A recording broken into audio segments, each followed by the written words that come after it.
बिगड़ी अर्थव्यवस्था के लिए नोटबंदी है जिम्मेदार। भारत चीन तनाव पर रक्षा मंत्री और सेना प्रमुख के बीच बैठक। यूपी में वीकेंड लॉकडाउन खत्म।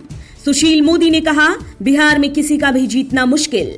भारत चीन सीमा विवाद पर चीन का बड़ा बयान। कांग्रेस के पूर्व अध्यक्ष राहुल गांधी ने देश की बिगड़ी अर्थव्यवस्था को लेकर पीएम मोदी पर निशाना साधा। राहुल गांधी ने कहा कि देश की अर्थव्यवस्था के बिगड़ने की शुरुआत साल 2016 में नोटबंदी के बाद से हुई। नोटबंदी के बाद से ही मोदी सरकार ने एक के बाद एक गलत फैसले लिए। फिलहाल भारत की जीडीपी -23.9% हो गई है, जो मोदी सरकार के कारण हुई है।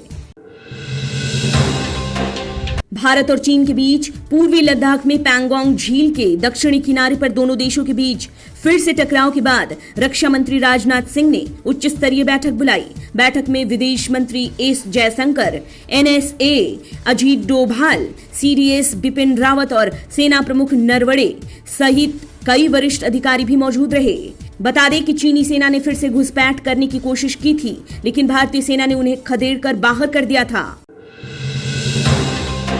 कोरोना संकट के बीच राज्य की आर्थिक हालातों को देखते हुए उत्तर प्रदेश सरकार ने वीकेंड लॉकडाउन को खत्म करने का फैसला किया है, लेकिन रविवार को पूरी तरह से बाजार रहेगा बंद। सीएम योगी ने ऐलान करते हुए कहा कि बाजार अब सुबह 9 बजे से रात 9 बजे तक खोली जाएंगी और शनिवार को भी बाजार खोलने की इजाजत है। इसी के साथ बता दें कि कोरोना संकट को लेकर यूपी सरकार ने मास्क न लगाने वालों पर जुर्माना लगाने का नियम बनाया है। बिहार में आगामी विधानसभा चुनाव को लेकर बिहार के उप मुख्यमंत्री सुशील कुमार मोदी ने एक बड़ा बयान दिया है। उन्होंने कहा कि कोई एक पार्टी अपने बलबूते पर बिहार में चुनाव जीतकर सरकार नहीं बना सकती है। बिहार में गठबंधन की राजनीति सबसे बड़ी सच्चाई है, जिसे कोई नहीं बदल सकता। उन्होंने दावा किया कि एनडीए के सामने आरजेडी द्वारा बनाया गया महागठबंधन दूर दूर तक नहीं टिकने वाला। कोरोना संकट को देखते हुए रेल मंत्रालय ने अभी केवल 230 ट्रेनों को ही चलाने की इजाजत दी है, लेकिन अब और ज्यादा ट्रेनों को चलाने की मांग की जा रही है, जिसके बाद और ट्रेनों को चलाने का विचार किया जा रहा है। इसके लिए फिलहाल राज्य की सरकारों से सहमति मांगी जा रही है। खबरों की माने तो आने वाले कुछ दिनों में कई स्पेशल ट्रेन को चलाने की घोषणा की जा सकती है। जम्मू कश्मीर के श्रीनगर सेक्टर में ऐसा पहली बार होगा जब किसी महिला अधिकारी को सीआरपीएफ की कमान सौंपी गई है। महिला आईपीएस अधिकारी चारू सिन्हा को सीआरपीएफ के इंस्पेक्टर जनरल के पद पर किया गया है तैनात। 1996 बैच के तेलंगाना कैडर की अफसर हैं चारू सिन्हा। इससे पहले वो बिहार सेक्टर सीआरपीएफ में नक्सल प्रभावित क्षेत्रों में भी आईजी रह चुकी हैं।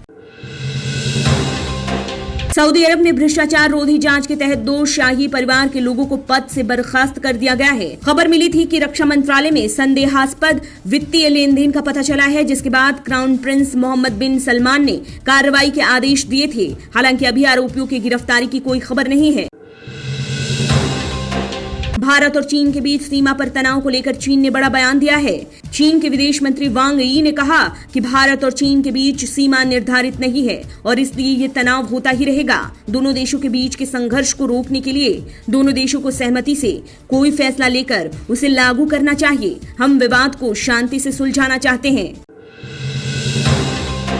जम्मू कश्मीर से अपने विशेष लगाव के कारण टीम इंडिया के पूर्व विस्फोटक बल्लेबाज वीरेंद्र सहवाग और क्रिकेटर मिथुन मनहास ने जम्मू कश्मीर में क्रिकेट को प्रमोट करने का फैसला किया है। वो वहां युवाओं में क्रिकेट के प्रति जागरूकता लाने की कोशिश करेंगे। इस मुद्दे पर दोनों खिलाड़ियों ने केंद्रीय मंत्री जितेंद्र सिंह से की मुलाकात। सहवाग ने कहा कि जम्मू कश्मीर से बेहद कम खिलाड़ी आते हैं। भारतीय बाजार में आईपीओ क्षेत्र में पड़े सूखे को खत्म करने के लिए 6 कंपनियां बाजार में उतरेंगी। ये कंपनियां करीब 7,500 करोड़ रुपए जुटाने के इरादे से बाजार में उतर रही हैं। सितंबर के आखिरी या अक्टूबर के पहले सप्ताह में आएंगी मार्केट में। इन सभी कंपनियों ने अपना रोड शो भी शुरू कर दिया है।